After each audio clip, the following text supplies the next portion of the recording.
As governor, I'll commit to at least $15 billion in savings and efficiencies within 4 years. I'll commit to a sustained government spending freeze. And after a stem-to-stern review of programs, I will reduce the size of government while making it more efficient and more productive for the citizens of California. Californians can no longer afford the government they have. I will give them the government they deserve. But we can't just cut our way to a better future. We have to decide now what our priorities are. Where do we want to invest the money we actually do have? And during the course of this campaign, I'll have a lot to say about my priorities for the state. But today, let me talk about just 2 of the areas that I'm particularly passionate about. And the first is education. So let me take you back to eBay for just a minute. eBay did not thrive in Silicon Valley by accident. From the moment eBay's founder, Pierre Omidyar, launched his company in his Silicon Valley apartment, the company had plenty of access to intellectual capital.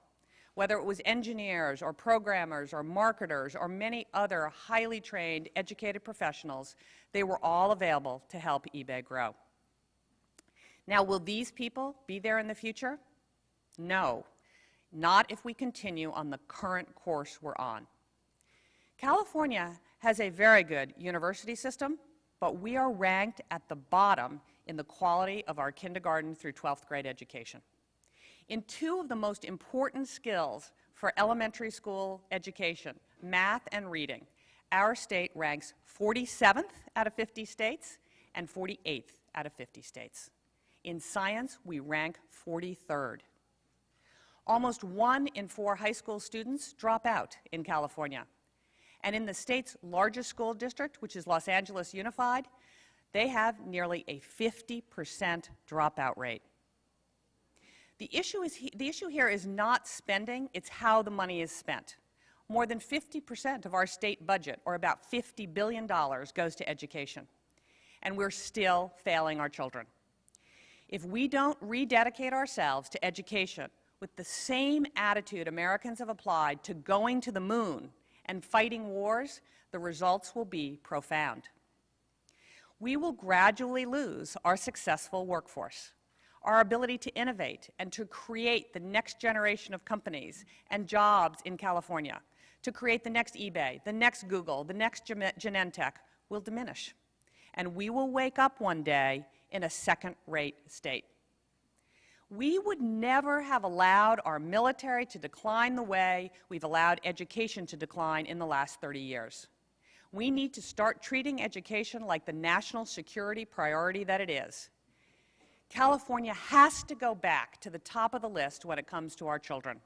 Especially in math and science, California's schools need to be #1 again, and I will commit myself to that goal as governor. Now, to achieve that goal, we'll give parents more choice through more charter schools, and we will pay high-performing teachers, especially in math and science, the kind of money they deserve for ensuring a bright future for our children.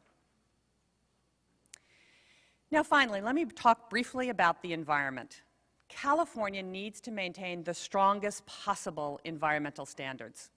The environment of our state is simply too close to our hearts and too dear to our children. But we need to apply balance and common sense. We can't impede progress in the name of environmental action that yields little for the environment and even less for our people. But here's the key. We need to look at the environment as an economic opportunity. I want to see California embrace alternative energy. Through tax incentives and regulatory streamlining, California can lead the nation in developing and deploying alternative energy strategies. We should own the alternative energy industry and all the clean technology jobs that comes with it. It's good for the planet, and it's really good for Californians. Now, much of what I've proposed today is not entirely new, but we have avoided the tough solutions for so long that the solutions themselves have practically become discredited. We've convinced ourselves that California is ungovernable, that taxes can't be cut, that government can only grow, and the inevitable downward spiral must continue. I refuse to accept that. and I expect to be ridiculed by those who don't have the courage to look at the facts and speak the truth. We can't avoid the solutions anymore, the tough choices. We have to act, we have to follow through, and we have to lead. The problems we face have little to do with the people of California. Californians are the most productive, hardworking, ingenious, and entrepreneurial people on the planet. California's always been a state of dreamers and doers, a wonderful place that's up to any challenge, capable of any sacrifice. Think about all that California has contributed to America and to the world. Californians have led the way in fields of entertainment, agriculture, aerospace, defense, medicine, technology, and biotech, and so much more. We've always been on the cutting edge of progress, of everything new, of everything hip. Our task today is to ensure that California remains on that cutting edge. We've got to fix the state's economy. We've got to start creating jobs again. And we've got to bring taxes into line with what hardworking Californians can afford and not what government demands. And we've got to treat education and the environment like the priorities they must be. Only then will California be restored to the place we all know and love, a place where our communities are strong and our dreams can come true, a place where starting a business is the thrill of a lifetime, a place where the weather, the mountains, and the open fields have inspired generations of Americans, and a place where diversity is strength, where anyone who has the courage to come, work hard, play by the rules, and contribute to the community can live the American dream.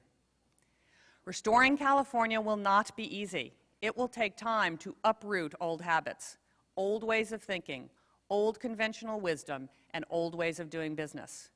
But I am certain we can do it. And do it we must, because we all love California too much to let it fail. Now, I invite you to join my campaign. I look forward to building a new California with all of you.